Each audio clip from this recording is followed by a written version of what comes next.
Emmanuel de Saint-Bon, bonjour, bienvenue sur le stand de la ACC. Alors, vous êtes président de Rollsan. Racontez-nous, pour ceux qui ne connaissent pas encore Rollsan, ce que Rollsan fait ou ne fait pas. Bonjour, Roxane est une agence de e-réputation et de social media. On part d'un constat qui est très simple, c'est que le web n'est plus seulement un média où on consulte les informations, mais un média où chacun de nous exprimons. Et une bonne part de ce volume concerne justement les marques et les produits qu'on utilise. À partir de là, ça change assez fortement la façon de construire le marketing, la façon d'orchestrer la communication pour une marque.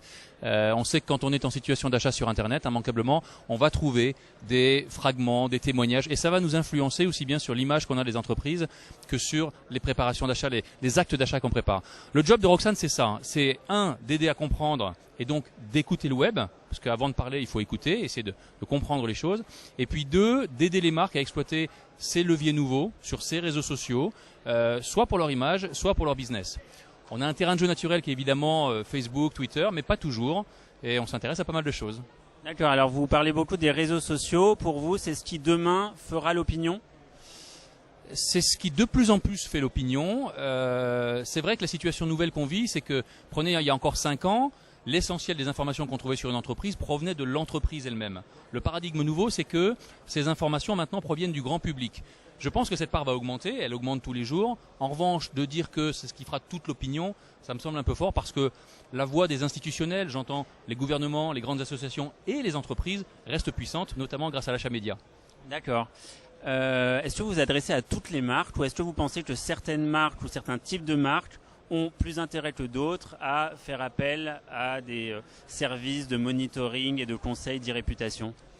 Il y a deux façons de voir les choses. Il y a les grandes marques, celles qu'on appelle les marques aspirationnelles, qui ont un levier naturel pour aller sur les réseaux sociaux. Pourquoi ? Parce que, prenez une marque comme Chanel par exemple, beaucoup de gens se déclarent fans de Chanel sur Facebook, ne sont pas pour autant clients de Chanel, mais quelque part, en se déclarant fans de Chanel, font rejaillir sur eux-mêmes une partie du prestige de Chanel. C'est ce qu'on appelle le ressort de vanité.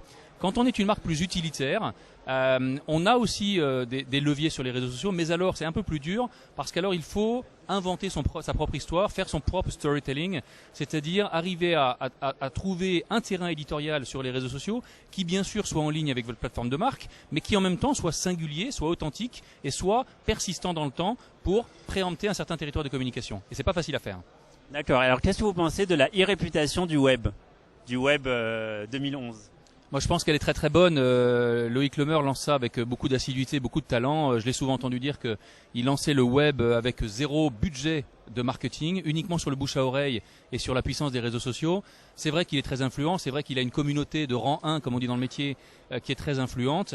Il y a évidemment à chaque fois des problèmes, mais aussi je tiens d'ailleurs à préciser une chose, c'est que les petits problèmes qu'on a pu avoir les années précédentes et qu'on n'a plus cette année montrent que c'est aussi une organisation humaine et quelque part les gens apprécient ce côté authentique. C'est pas un machin parfait comme trop souvent les sociétés ont cherché à faire croire à propos de leurs produits. Là, c'est une organisation humaine, les choses sont bien orchestrées, il peut y avoir ici ou là des petits problèmes, ça n'altère pas pour autant la bonne réputation du web.